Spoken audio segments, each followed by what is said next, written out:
ఇప్పటి వరకు మనం మనసు అంటే ఏంటి, మనస్సుని మనం స్థిరంగా శాంతియుతంగా ఉంచుకోవాలి అంటే మనం ఎలాంటి సాధనలు చేయాలో చూస్తూ వచ్చాం కదా. ఈరోజు మనం మరింత సూక్ష్మం దిశగా ప్రయాణం చేద్దాం. ఎందుకంటే సూక్ష్మంలోనే మోక్షం అంటారు కదా. మనందరికీ తెలుసు ఈ శరీరం పంచతత్వాలతో తయారైంది. పంచతత్వాలంటే కూడా మనందరికీ అవగాహన ఉంది కదా. గాలి, నీరు, నిప్పు, ఆకాశం, ఈ విధంగా నేల, ఇలా పంచతత్వాలతో తయారైనటువంటి అస్థిదేహం. అయితే ఈ శరీరాన్ని నడిపించే ఒక చైతన్య శక్తి, ఆ చైతన్య శక్తిని ఆధ్యాత్మిక పరిభాషలో మరి ఆత్మ అని, సాధారణ భాషలో ప్రాణం అని అంటారు. ఆత్మ ఆలోచన శక్తికే మనస్సు అని పేరు.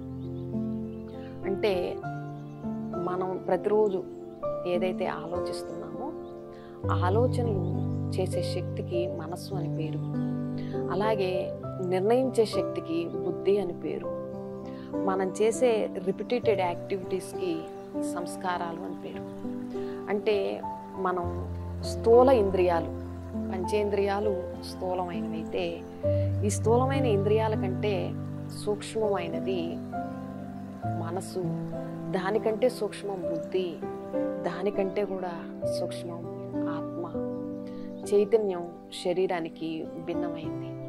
ఒక కారుని డ్రైవర్ ఎలా నడిపిస్తాడో ఈ శరీరం అనే దాన్ని ఒక కారుతో పోల్చినట్లయితే ఈ శరీరం అనే కారుని నడిపించే చైతన్య శక్తి ఆత్మ, డ్రైవర్.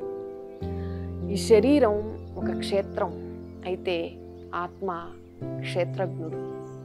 ఈ శరీరం ఆత్మకి ఒక వస్త్రం లాంటిది. అలాగే శరీరం ఒక పురం అంటే నివసించే స్థానం అయితే ఆత్మ పురుషుడు. పురుష్ అనేది సంస్కృత శబ్దం, అంటే ఆత్మ అని అర్థం. అలాగే శరీరం ఒక అతిథి గృహం అయితే ఆత్మ అతిథి. ఇలా పంచతత్వాలతో కూడినటువంటి ఈ శరీరాన్ని నడిపించే చైతన్య శక్తి ఆత్మ. ఆత్మ మనందరికీ కూడా, ప్రతి ఒక్కరికి రెండు కనుబొమల మధ్య భ్రూ మధ్య స్థానంలో కేంద్రీకృతమై ఉంటుంది.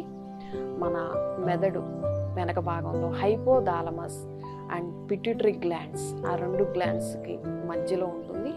Left brain, right brain intersection పాయింట్లో మరి మన ఆత్మ స్థితి ఉంటుంది. ఆత్మే ఇంద్రియాల ద్వారా కర్మలన్నీ కూడా చేయిస్తూ ఉంటుంది. ఆత్మ కర్త, శరీరం కేవలం ఒక టూల్, ఒక సాధనం మాత్రమే. కాబట్టి మనం ఇక్కడ తెలుసుకోవాల్సింది ఏంటి అంటే ప్రాధాన్యత ఆత్మకి కానీ శరీరానికి కాదు. శరీరం అంటే పంచతత్వాలతో, వినాశీ తత్వాలతో తయారైన శరీరం తిరిగి వినాశీ తత్వాల కారణంగానే వినాశనం అవుతుంది. కానీ ఆత్మ అజరం, అమరం, వినాశి. అంటే ఆత్మకు మృత్యువు లేదు. ఎందుకు ఆత్మకు మృత్యువు లేదు అంటే ఆత్మకు ఎనర్జీని మనం డిస్ట్రాయ్ చేయలేం కదా. అంటే ఆత్మ అనేది మనం దాన్ని వినాశనం, అందుకే అగ్ని చేత అది దహించబడదు, గాలి చేత అది డ్రై అవ్వదు, ఖడ్గం చేత దాన్ని ఖండించలేము అని చెప్పారు.